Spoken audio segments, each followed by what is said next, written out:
Hello, हाँ जी, राम राम जी, नमस्कार भारत। और ये है मसरी, रेड कलर में, और इसमें येलो भी है क्या? ना, ये दाल है मसरी की। हाँ जी, राम राम जी, नमस्कार भारत। और मैं भारत की बेटी, किसान की बेटी। और ये छा मट्ठा यूँ कह दीजिए आप। और ये मॉर्निंग का ब्रेकफास्ट है। और ये शक्कर के साथ मक्खन एंड रोटी। तो ये है सुबह का सिंपल सा फूड, गाँव का फूड। मैं आपकी होस्ट एंड दोस्त।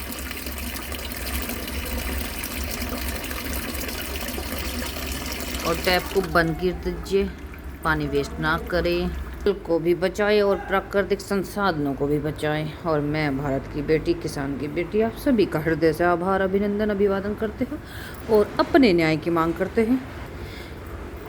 मुझे सुरक्षा चाहिए, सुरक्षा चाहिए मुझे अपने पति से, जो मुझे मार सकता है, हानि पहुंचा सकता है, मेरे माता पिता को भी। और 14 ईयर्स से हम परेशान हैं, दुखी हैं, और मेरे पे दबाव भी बनाया जा रहा है कि आप कंटेंट ना बनाएं, फ़ोन ना चलाएं, पति के द्वारा ही। और भविष्य में मुझे संभावना भी लग रही है कि मेरा फ़ोन बंद कराया जा सकता है।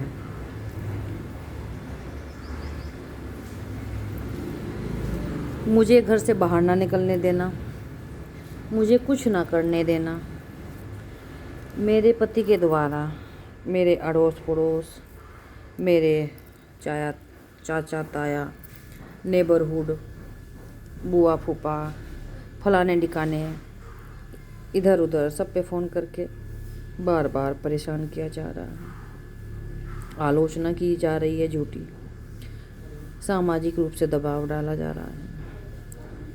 और यदि कोई भी घटना दुर्घटना मेरे साथ होती है, और यह है सत्य बात है, सीरियस बात है, गंभीर बात है मेरे जीवन की, और इसी भय के कारण मुझे एक लंबी अवधि लग गई, 15 साल हो चुके हैं कि मैं इस समस्या से लड़ूं या ना लड़ूं, इस समस्या से बाहर आऊं या ना आऊं। एक मनुष्य ने जो कानूनन रूप से पुलिस कर्मचारी हैं, कानून को जानता है परंतु मानता नहीं है, उसकी आड़ में सारे गलत कार्य करता है और धमकाता है, डराता है। पिस्टल रख रखी है, प्राइवेट भी और सरकारी हथियार तो दिए ही जाते हैं कार्य क्षेत्र पर। और लड़ाई झगड़ों में लिप्त रहता है। मित्र मंडल भी ऐसा ही है, किसी को मार दिया, किसी को पीट दिया, किसी को झगड़ा करके आ गए, किसी का लेके भाग गए। तो बहुत गलत कुसंस्कारी मानव है।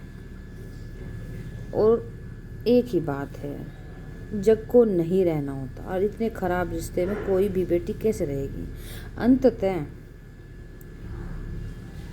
ससुराल पक्ष के दबाव और फिर माता पिता के सम्मान के बचाव के लिए अंततः एक बेटी अपनी मृत्यु ही स्वीकार कर लेती है इन सारी परिस्थितियों में।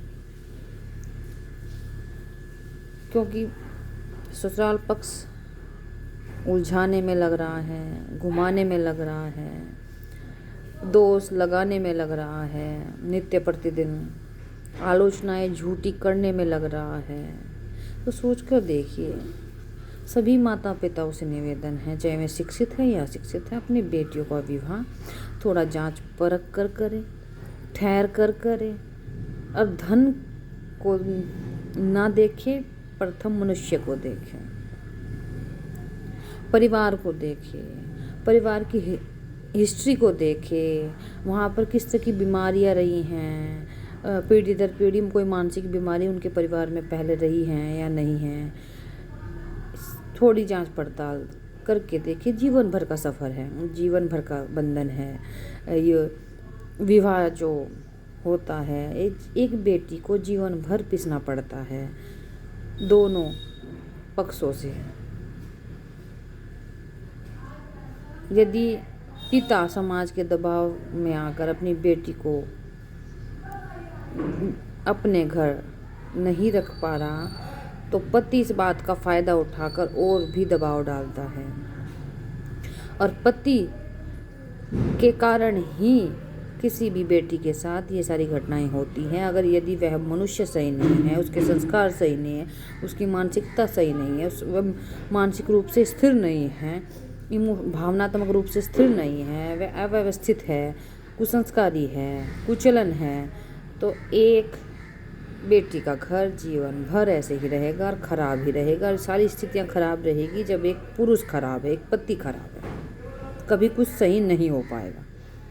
और अंततः फिर मृत्यु ही स्वीकारती है एक बेटी, जब उसे न्याय नहीं मिलता, किसी प्रकार से उसे सुरक्षा नहीं मिलती, उसे धन नहीं मिलता है, उसे शिक्षित होने का अवसर नहीं मिलता, उसे घर से बाहर निकलने का अवसर नहीं मिलता, तो परिणाम स्वरूप वह बेटी हार कर अपनी मृत्यु स्वीकारती है, और जिसका सारा दोष एक पति पर ही जाता है, और पति ही सारे कारणों का कारण है।